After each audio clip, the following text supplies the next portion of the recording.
Right. All right, so welcome again to our Back Porch Chat around holiday stress. I appreciate everybody taking time to be here today. I'm going to just briefly touch on a few things that are agency related, but since everybody on the call is a staff member, I won't go into that in the same amount of detail that I normally would. You all are already familiar with the problems that we're trying to solve here at One Place, knowing that child abuse is a complex problem, having long-lasting harmful effects, and that it happens more than we can imagine. We work to help folks recognize that child abuse is not someone else's problem. We also are working toward mental health because we know that without treatment, children who suffer from adverse childhood experiences, or ACEs, may have challenges forming healthy relationships, regulating emotions, and living a physically healthy life. We also are hoping to connect families with resources. We realize that families don't know where to go for help and resources that they might need. And in communities, certainly in communities like ours, it can be difficult for families to know what the community has to offer and how to access those available resources. So on the screen, you're going to see some of our approaches to those problems. And our work is really thinking about building a strong and resilient community. We want to ensure that children have a strong foundation for a healthy start. We know that the first 2,000 days of a child's life is essential for their future success. And so we partner as an agency with families, other agencies in the community, and professionals in order to create environments and programming that encourages healthy brain development for children, that's supportive and encourages nurturing relationships. We also work to raise awareness around child abuse and its impact on Onslow County. And we want to help educate our community about our role individually and collectively in protecting children and reporting abuse. We know that together we can work toward building a caring and responsive community when the necessary programs and resources are in place. And so that's just a brief overview about One Place. And I'm going to share with you the agenda of what we're going to talk about tonight. We're going to have a welcome and introduction period. We're going to do some group discussions and a couple of videos. We have one activity, and I'll share a few resources. But the Back Porch Chats really are not a training, and I want to make sure everybody's aware that this is really meant to be a conversation. So if you have something to add, feel free to unmute, put something in the chat box. There will be times when I'll ask you to unmute and put things in the chat box so we can move the conversation forward as a group. These really are meant to be safe places where everybody's opinion is respected. So I ask everybody to keep that in mind when they're responding. And I'm going to say hello to Hope. I'm glad you were able to join us, Hope. Thanks for being here this evening. Hi, I'm so sorry I'm late. That's okay. That's okay. We're just glad that you're here. You're just in time. We just talked about the agenda. So we're going to kind of scoot into the introduction. Okay. So, welcome to Hope and everybody else again that was able to join us. And my name, if you don't know me, my name is Joe Coffey. I'm the Director of Prevention Services for One Place. And what we're going to look at today is an article called 4 Mindful Tips to De-Stress in the Holiday Season. That'll be our primary focus, but the conversation that we have should lead this discussion. This is a place for everybody and for you all to kind of guide the conversation. So the article that I mentioned was written by Dr. Nita Gould. She is a clinical psychologist and she's the director of Johns Hopkins Mindfulness program, at the Johns Hopkins University School of Medicine. And I'll just remind everybody again that everybody's opinions, thoughts, and experiences will hopefully be respected in this space while we're together here this evening.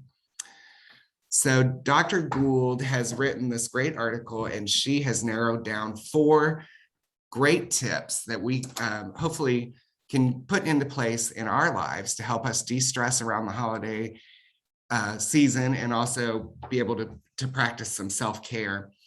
And so one of the things that Dr. Gould discusses in the article is, can good be good enough?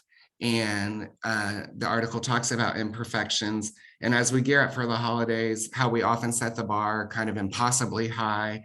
And then we get disappointed or we feel upset when our celebrations don't live up to those expectations.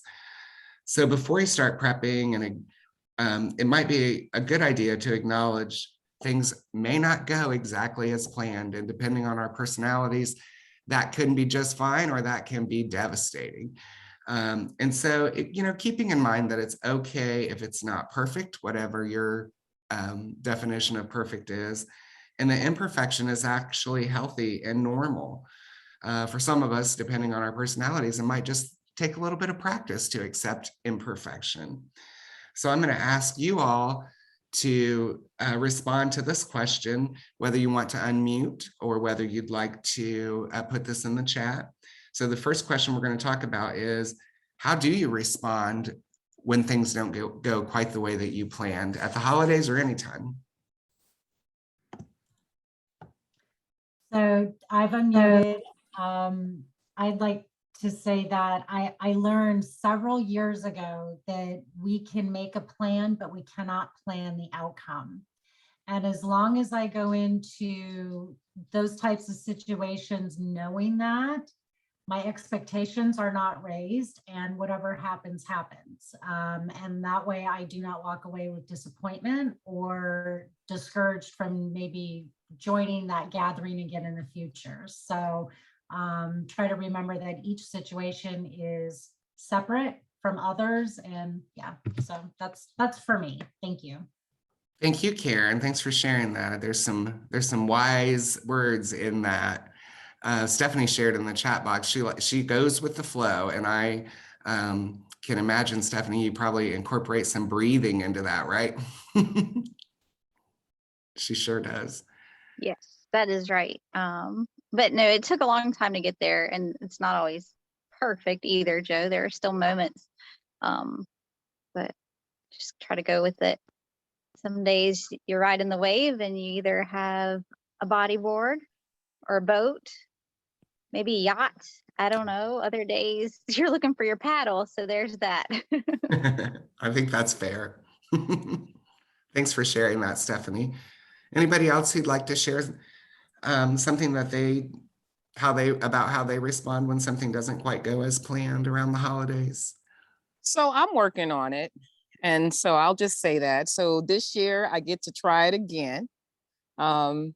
Because I take a lot of time to plan what's going to happen. And while it's not a real strict plan, I have some things that I want to make sure that are accomplished. And when it doesn't go well, I've gotten to a place where it still has to settle within me. I can even feel it right now. I can feel my body tensing as I think about it. But I've learned to kind of over time just go with a flow. I go with a flow. And this year, I'm looking forward to seeing what that might look like. I'll let you know next year. Good for you, Christina. Thank you for sharing that. Anybody have any other thoughts about that question, or would you be willing to share what amount of ownership do you personally take on when something doesn't go the way you planned? So one of the things I had to start doing is letting myself be disappointed. So instead of trying to just pretend that everything was fine, give myself that time to pout about it. It'll be fine. We'll get through it. I'll make do. But first, I want to be upset about it. And then I guess the ownership, it depends on if I was responsible for planning it or not. So, or if I contributed to the reason it fell apart. That makes sense. That's vulnerable. Thanks, Colleen. Suzanne, I saw you put in the chat, I try to problem solve and come up with an alternate plan. I think that's some smart advice there, especially if you have the skill set to be able to do that on the fly. I have some feedback.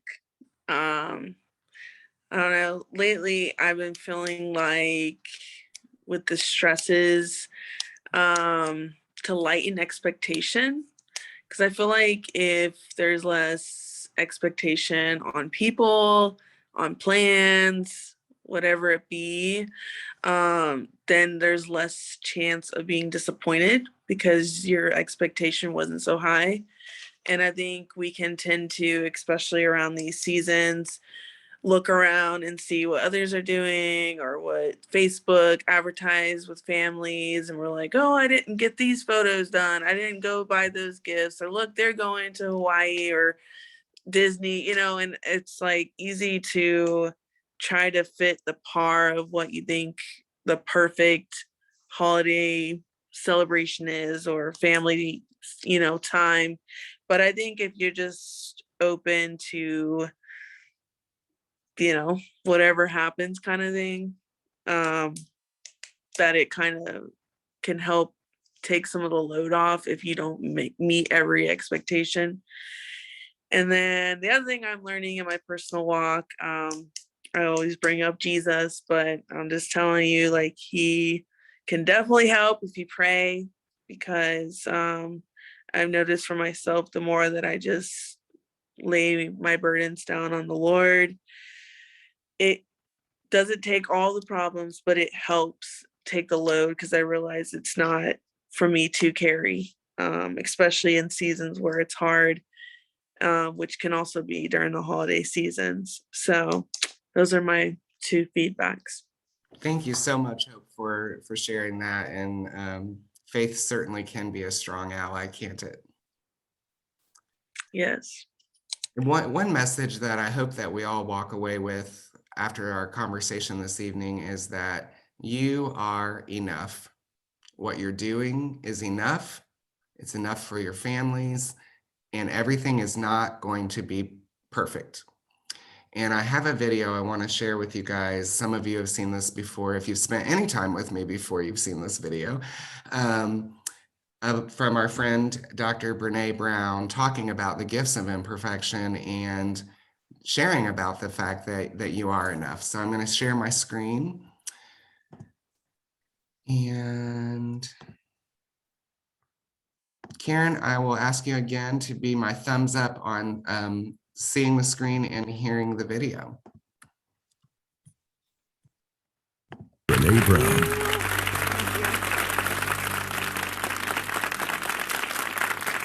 So one of the things that we do in our personal lives is we try to combat not being enough by pleasing and performing and perfecting. We go through our lives trying to be who we think we're supposed to be, doing and saying what we think people want to hear, putting on whatever mask or face we think we need to put on for that moment. And what that leaves us is exhausted.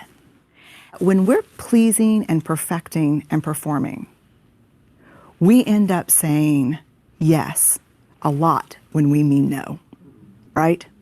Yeah. And we also end up saying no when we mean, oh, heck yes, I want to do that. I really want to do that. And you know what? Even though I have a lot of work, I want to do it now. I don't want to do it 5 pounds from now. I don't want to do it when I'm great. I don't want to do it when I've practiced. I just want to do it now. But we don't have those boundaries when we don't feel like we're worthy and enough. I have this ring. I don't know if you can see it. It's got these little spinners on it. And I bought it for my 41st birthday, the one where I aged 21 years and 12 months. And it has spinners. And my whole new thing is when someone asks me to do something now, I spin my ring 3 times before I answer. And it's my boundary ring. And what I say to myself when I'm spinning it is very simple. And it's choose discomfort over resentment. Brene, can you bring 5 dozen cookies to school tomorrow? Nope. What happens when we say, sure, I'll be glad to bring the cookies up to the school? Like, if you know me, you know I'll go right into my very high voice. Sure, I would love to. Peanut free, right? And then what happens is you're home in your kitchen, and your kids want you to be kind and gentle with them, but you're like this. I hate these people. I hate these kids. I hope they choke on my cookie, you know? So how do we do things without resentment, you know? And it takes boundaries. So in the end, I think if we take away anything from the authenticity piece, it is about the courage to be imperfect, to be vulnerable, and to set boundaries. Because the whole idea of I am enough starts with enough.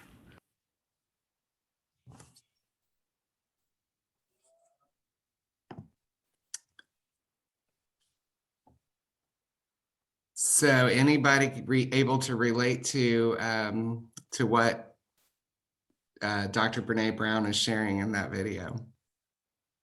Yes. Me 100%. Yes, me too. I'm looking for a spinner ring as we speak. Yes.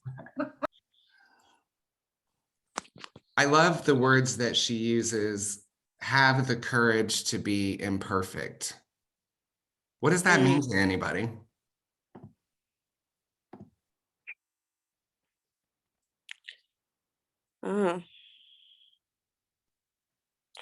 For me, it means a willingness to be vulnerable, a willingness to just kind of just know that if we're not going to get it right, like again, for me, whereas that my goal is to have something, reduce my stress. It's okay that if it doesn't work out quite the way I want, and I do have at least enough flexibility within myself to say, okay, well, it's good. What I did was good. And to be okay with that, and to laugh and use humor when it doesn't go, if something goes awry. Thank you, Christina. I love that. Anybody else have any thoughts on that video? I say, like, for me, it takes courage, I guess, to be wrong and to let people down. Because I feel like we live in a society where people are just like, go, go, go, don't make mistakes, get it right. There's like so much pressure. And if you're wrong, then I feel like sometimes you get, I don't know, like not treated always right, or people give you those faces of disapproval, like you take a chance of disappointing others. And that for me was really hard, to let people down, especially in my childhood. So I think it's like taking that courage that you might get backlash, you might get people who are not going to always like your answer, but you're taking that courage to stand up for yourself and what is healthy for you and your decisions. So that's what I took from that. Thanks, Hope. Thanks for sharing that. That's very powerful. And I see lots of hearts popping up on the screen, people agreeing with you. And I will share, Suzanne put in the chat box, a willingness to disappoint and be okay with it. And you mentioned something very similar. I think that's very powerful. There's a lot of other emotions that come along with accepting someone else's disappointment, I think. Yes. Well, I'm going to share my screen again, and we're going to go to our second tip from Dr. Gould. The first tip was being willing to accept imperfections. The second tip is don't lose sight of what really counts during this holiday season. And what Dr. Gould shared in the article was that, we have long lines, we have traffic, we have noise, we have a lot of things that get hectic in the holiday season. And those things seem to get bigger while our patience seems to get smaller. And so Dr. Gould shared 3 questions when you're standing in that long, long line, when you're sitting at that stoplight for what seems like the 4th time that it's turned red before you can get through the intersection. Ask yourself, where does this really fit into the grand scheme of things? So if you're frustrated by that line, remember, it's just a grocery line. That's it. It's just a grocery line. It doesn't have to ruin your whole afternoon, right? The other question that Dr. Gould encourages us to ask ourselves is, can I use this moment of frustration and turn it into an opportunity to reflect? So while you're standing in line behind somebody who seems to have a ridiculous amount of things that are being slowly scanned and rung up by the cashier, Can you use that as a time to take inventory of the good things that happened to you today, or share with your children some of the great things that you love about them, while, just in those few minutes that you're waiting. And the third tip that Dr. Gould shared around keeping our eyes on what really matters is, even if this moment feels stressful, is there a way that I can make it pleasant? Is there a way you can connect with somebody in line, somebody that might be a stranger or somebody that you might know already?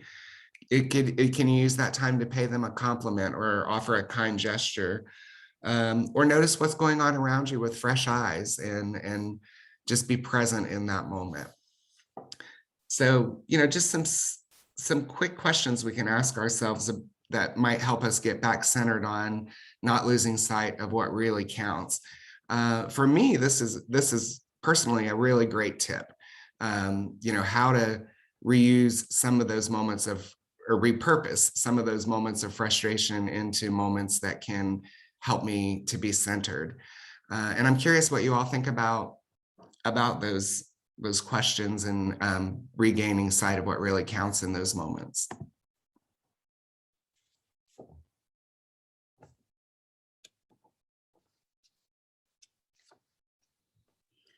I think it's important to keep things in perspective. Some of you have heard me say the bar is high. If nobody's going to die, it's fixable. We can manage through this. To keep that level of perspective, because the line is long, it's not the end of the world. And as you said, how do you get through it? You make conversations with people in front or behind you. There's humor. Humor is an awesome stress reliever. And if it's not humor, it's just the laughing part, whatever it is. It might not be a direct humorous comment, but you're finding humor in it.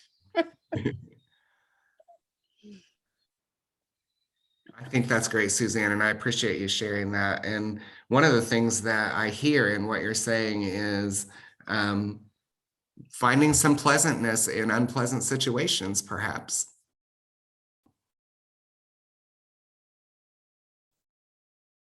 Anybody else have some thoughts or comments about not losing sight of what really matters? Joe, can I just, listening to you talk about those points, it made me kind of tie it back to the first topic that we were talking about. And I keep thinking about, just there's always a lesson. And that's one thing that I try to do and live my life by is there's going to be things that I can't control and things that anger me and make me very impatient. And even when those things happen that that frustrate me, I always look for the lesson. So it's a great time to not just reflect, but look for the lesson. Thanks for sharing that, Christy. I'm actually going to type in the chat box, there is always a lesson, to kind of help us all keep that in mind. I think that's powerful. Anyone else have something they'd like to share about that tip or about someone else's comments?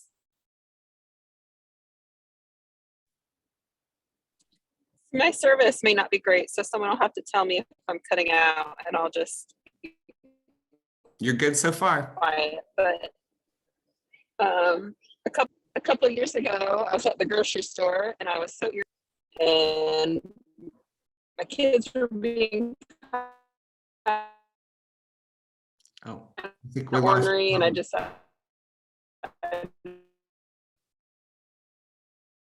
didn't want to be there. And to unpack all my stuff.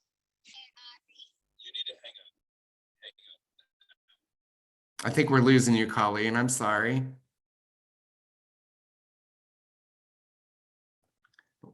Well, I want to honor that Colleen was trying to share with us and thank her for doing that. I'm sorry that we couldn't hear that a little bit better. I did hear ornery kids, and I can relate to that. Colleen has added in the chat box, I'll save it for later. And she put haha, so she's honoring the use of humor right now. Thanks, Colleen. Well, one of the things I think that can help us when we're thinking about those frustrating situations is to do some attitude of gratitude work, right? And so sharing some of the benefits of gratitude, and practicing gratitude is the third tip that Dr. Gould shares with us. And I wanted to share with you, the graphic on your screen is from positivepsychology.com. And they were sharing some of the benefits of gratitude that's supported by research. So I'm going to kind of touch on those. That practicing gratitude can actually improve your physical health. Practicing gratitude can actually help improve your sleep and your psychological health. Practicing gratitude can help to increase empathy. And I'm sure everybody on this call would agree that the world as a whole could use some more empathy right now. Practicing gratitude reduces aggression and helps to make more social connections. Practicing gratitude can enhance your own self-esteem and certainly can improve your own mental health overall.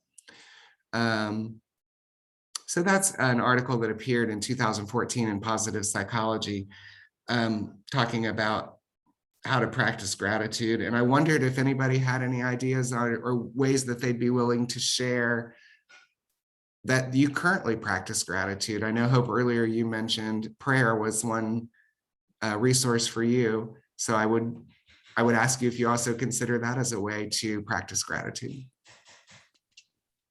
Yes. And for me, like even listening to this, I'm just thinking of my scripture in the Bible, and it even tells us that with thanksgiving, offer our prayers or requests to the Lord. So it's even a biblical principle, as a believer in Christ, that he wants us to be thankful. And, even if you experiment, I've noticed when I start to thank people or write letters of, gratitude or, show appreciation, that I actually start to feel happier, or I start to like that person more, or, last thing I know, I always am bringing up the word, I do it to Karen too, but, it talks about bless, there's a scripture that talks about bless those that curse you. But I noticed, like, even like people who may be an enemy to you or you don't really like them, when you start to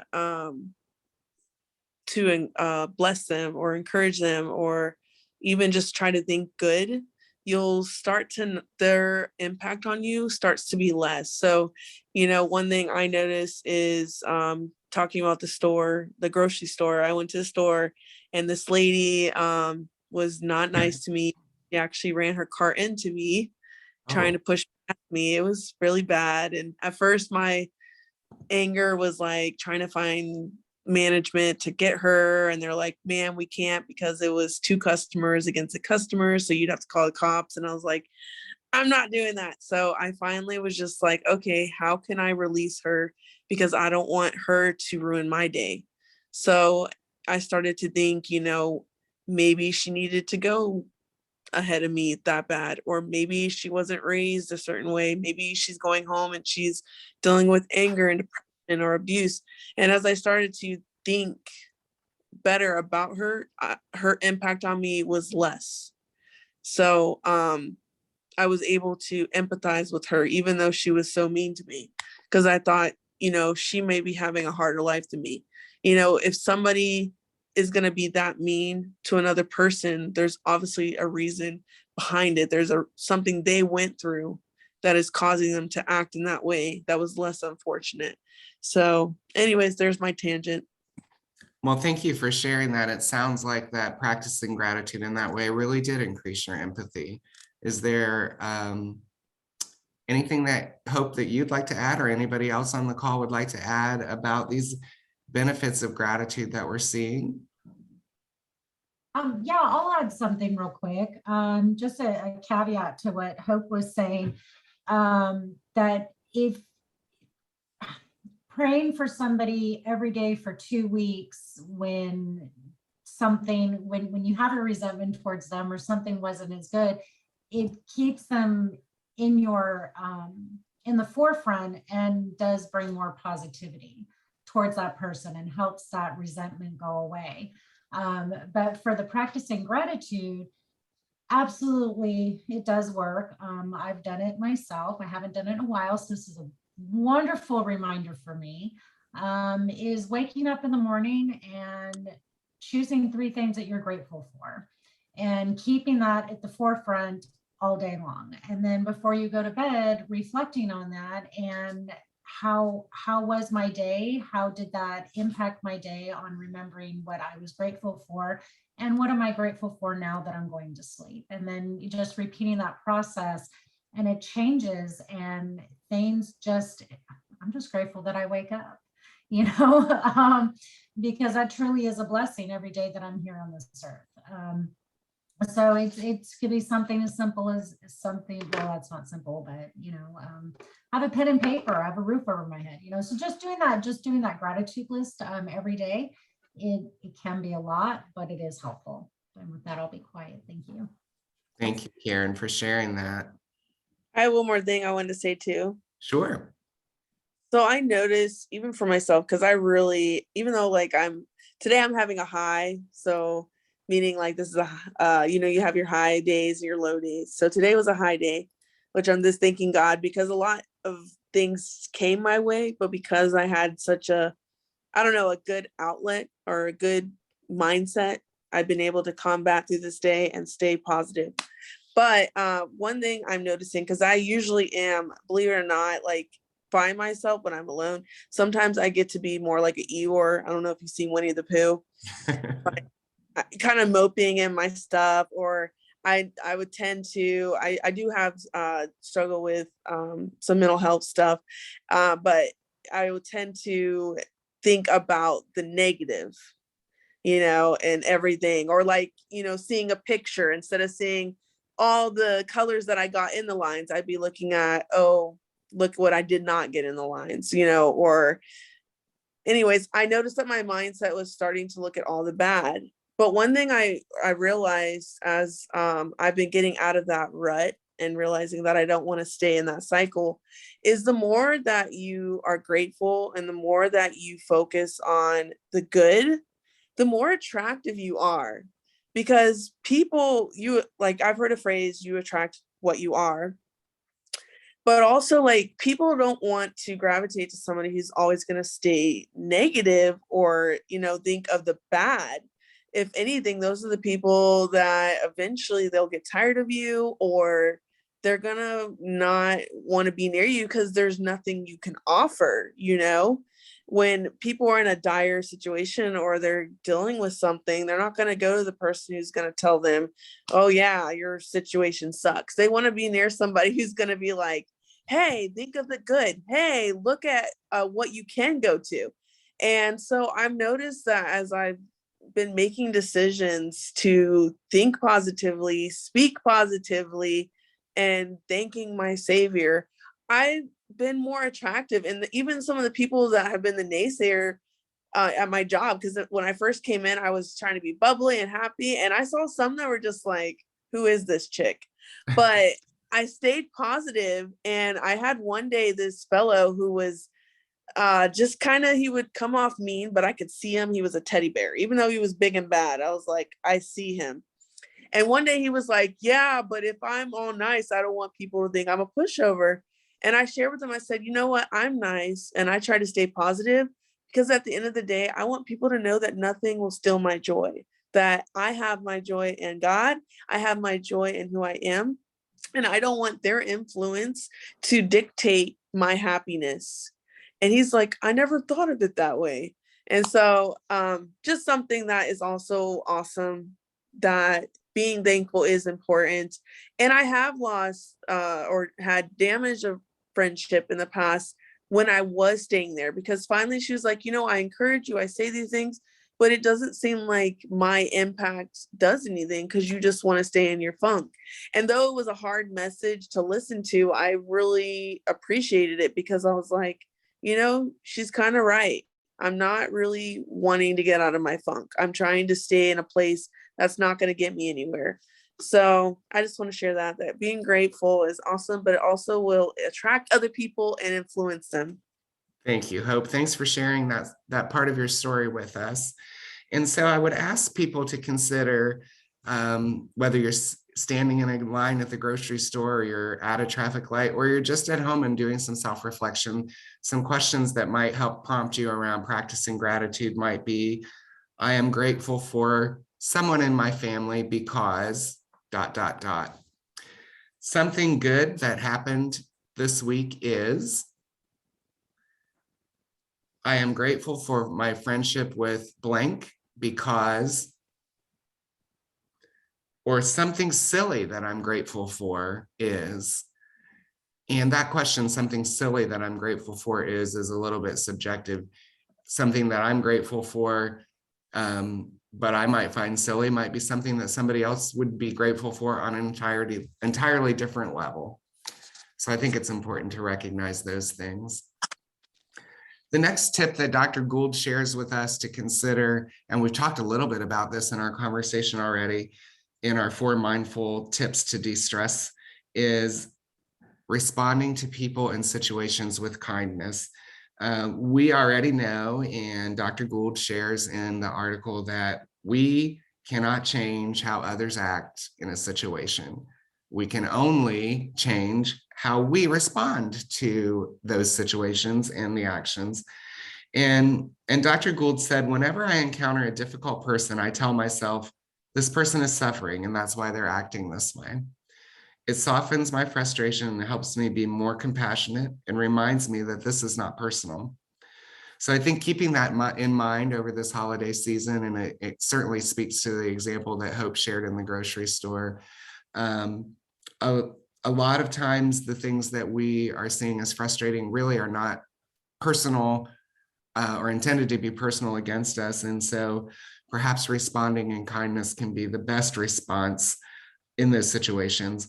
And so I would encourage all of you to take just 1 minute, and I'll monitor the timer for 60 seconds, to think of somebody that you know who you probably could extend an act of kindness to, or maybe should extend an act of kindness to. So I'm going to give us 60 seconds to think about that. You do not have to share afterwards. If you'd like to, you're certainly welcome to. So I'll let you know when 60 seconds is up.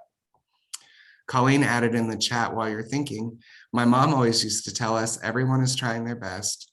And she tries to remind herself that even if I have a hard time believing that everybody is trying their best. Thank you, Colleen.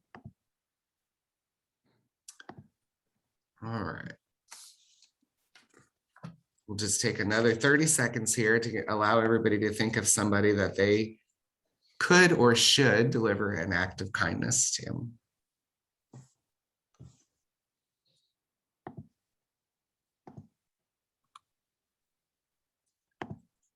I'm going to stop share for a quick second and give anybody an opportunity, if you'd like to share who you think you could or should owe an act of kindness to, you're welcome to. If nobody wants to, that's fine too. These can be a little bit personal. So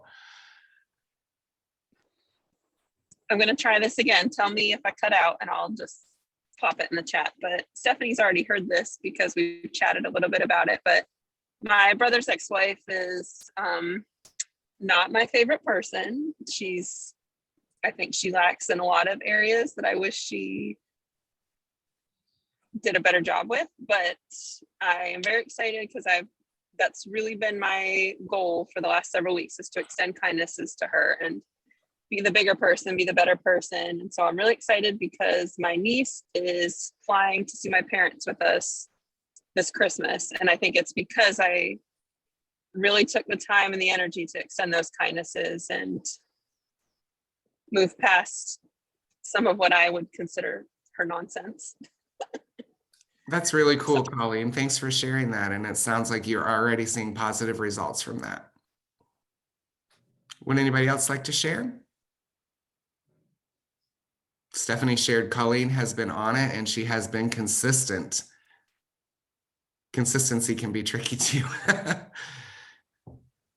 I'm going to share a video with you guys about the science behind being kind. And Karen, can you be my thumbs up again? So this video, I'm going to play for you. It's about 2.5 minutes long, and it talks about the actual biology and science behind being kind and what that can do for us. Sometimes it's easy to feel like the world's getting harder. But if we look closer, on the news, on the web, on the street, we're anything but unkind.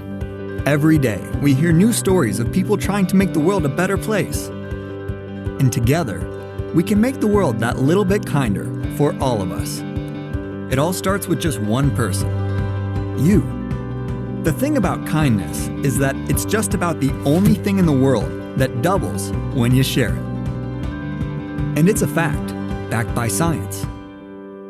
Studies have shown that if you perform just one random act of kindness a day, you'll not only reduce your stress, anxiety, and depression, but your body is flooded with the same hormones that make you and the person you've helped calmer, healthier, and happier. Serotonin, which heals your wounds, helps you relax and makes you feel good. Endorphins, which reduce pain. And oxytocin, which reduces blood pressure and makes you feel more loving and loved. You'll both be more energized, feel less aches and pains, more confident, and could even live longer. And if other people see you helping someone else, they'll be filled with those same feel-good hormones, meaning they're significantly more likely to pay it forward. Like taking that extra moment to hold the elevator for someone, spotting a coffee for a stranger who's just a few cents short, giving your neighbor a hand with their groceries, even just smiling and meaning it. It doesn't take much, but it can make a huge difference for everyone. Those people you've helped will help other people, and those other people will help even more people.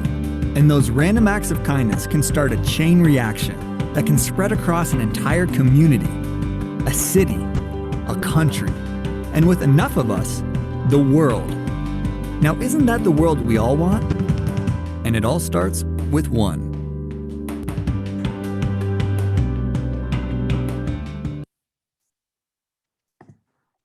I did not know that there was a Random Acts of Kindness Foundation, but there is, and I find that very exciting. And I thought it was important for us to look at actual physical and mental health benefits from being kind to other people.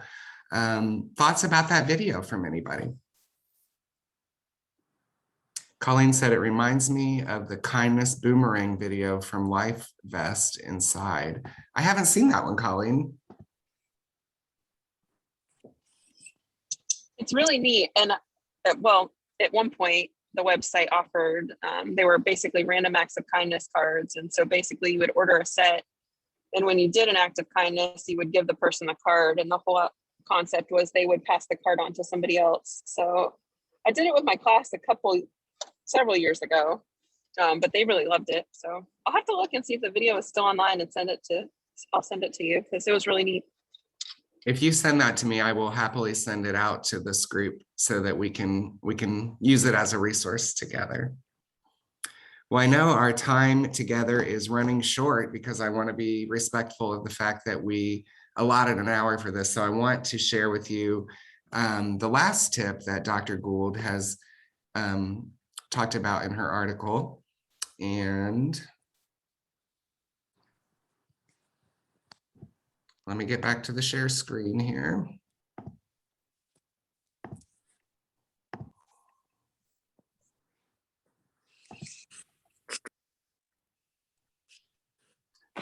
The last tip is a little bit different than the first three. The last tip is one we probably already are thinking about.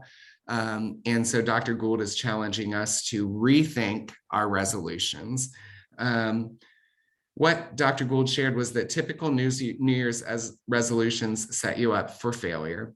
And if you want to better yourself in the new year, follow some tips for success by starting small and being kind to yourself.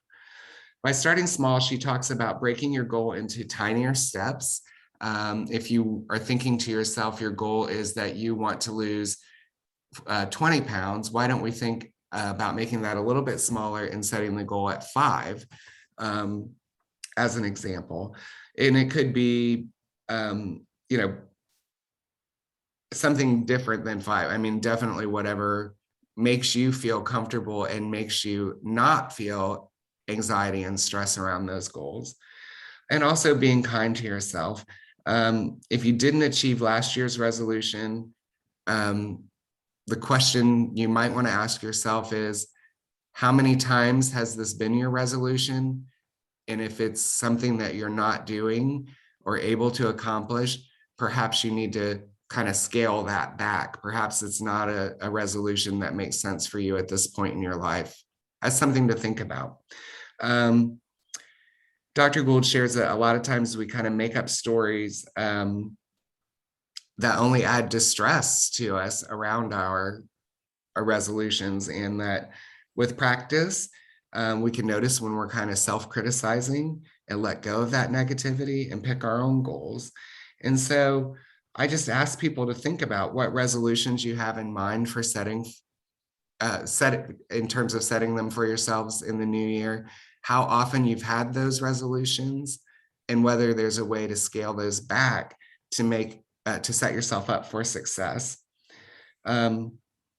If there's a resolution that you might even want to take a break from this year. So I know for me, you know, some of my New Year's resolutions I tend to set around this time of year, and maybe in February, I'm kind of moving away from them or not thinking about them anymore. That's my personal reaction to New Year's resolutions. I don't think it's that different than most Americans, but anybody have any thoughts or questions about New Year's resolutions you'd like to share or talk about with the group? Joe, I Years would ago, like to share. Oh, I'm sorry, Christina, go ahead. No, go ahead, Christy. That's you. I think it's Christy. Yeah, it is. It is. So I was just going to share. That was a really interesting point, and that was made from the article, and it made me think about this past year. I took a different twist on my instead of a resolution at work, we do the word of the year. And so I took a little bit different twist on my word. And instead of thinking about a positive word, I chose a negative word, but it had a positive, it came from a place of positivity. And so often we extend gratitude and allow for grace for others, but we forget to extend that to ourselves. And so the word that I chose last year was decrease. And I chose that word because we want to always increase things in our lives, but we forget we only have so much time and space and energy. So in order to increase, something has to decrease. And I had found myself not decreasing things and just adding and adding and adding to the point where I was becoming overwhelmed. So I allowed myself the grace to say no to things and decrease things in my life that were not adding to it. And it really served me well. That's awesome. Christy, I love what you said about in order to increase, we have to decrease something else. That's so true. And I think that's part of accepting the reality of, being human, right? That's really. Yeah. And Christine, I saw that you had unmuted at the same time as Christy. Would you like to share something? Yeah, I was just reflecting on what Christy just said, and I'm like, yeah, you know what? You're absolutely correct on that, because I find that in order to I decrease things so that there are things that I can say yes to without becoming overwhelmed. But my my other thought was regarding New Year's resolutions. And years ago, I've kind of moved away from that practice, because you'd already said it, Joe, that you sort of get in the within about 16 weeks into it, and all of a sudden it trails off. So it doesn't hold, at least in my instant, for the things that I was working towards. So now it's more about setting some realistic things that I want to do within a specific timeline and not tying it to a resolution. So you're almost making steps out of the process of setting a resolution, which I think feeds right into what Dr. Gould is saying. I love that. I love that. The SMART goal. A SMART goal, yes. Well, I think as our time together is wrapping up, I want to just share with you again. And Suzanne had added, Christina, that she agreed with that. And Christy, Colleen added in the chat box that she loved what you shared. So the 4 tips we're going to concentrate on to de-stress this holiday season are accepting imperfections. We're going to try to not lose sight of what really counts. We're going to practice gratitude and respond with kindness. And we're going to rethink our resolutions, and we're going to be a little less hard on ourselves. So before we wrap up today, I wanted to be able to share with you what we call our 10 facts flyer. And these are the programs that One Place offers that hopefully help support families in the big responsibility that it is to raise children and be part of a family.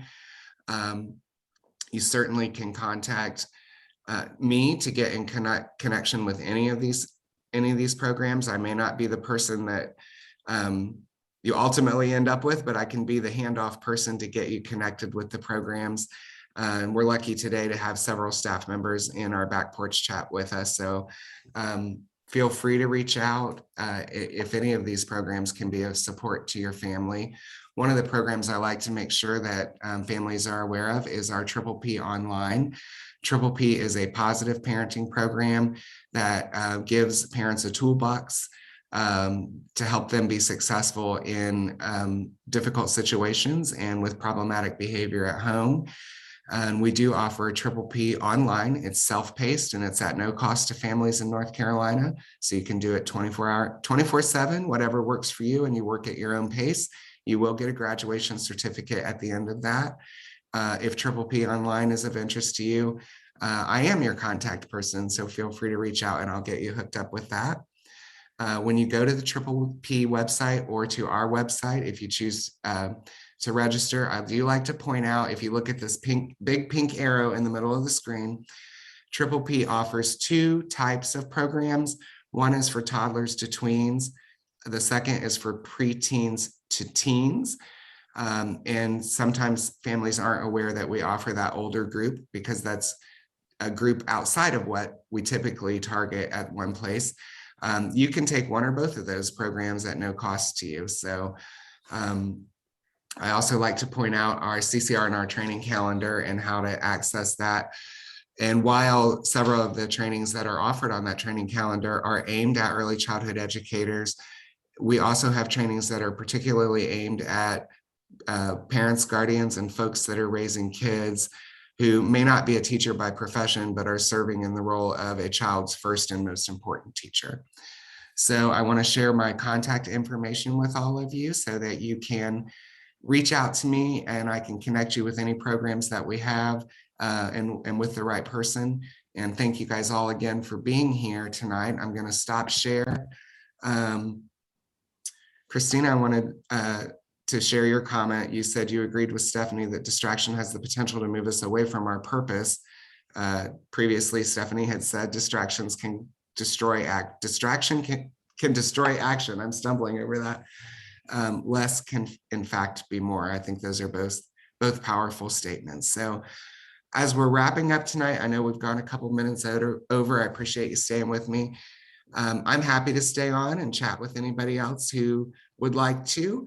And certainly if anybody has anything they want to add, feel free to unmute.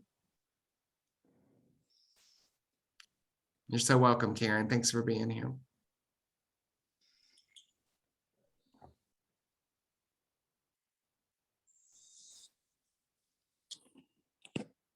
I'm going to stop recording.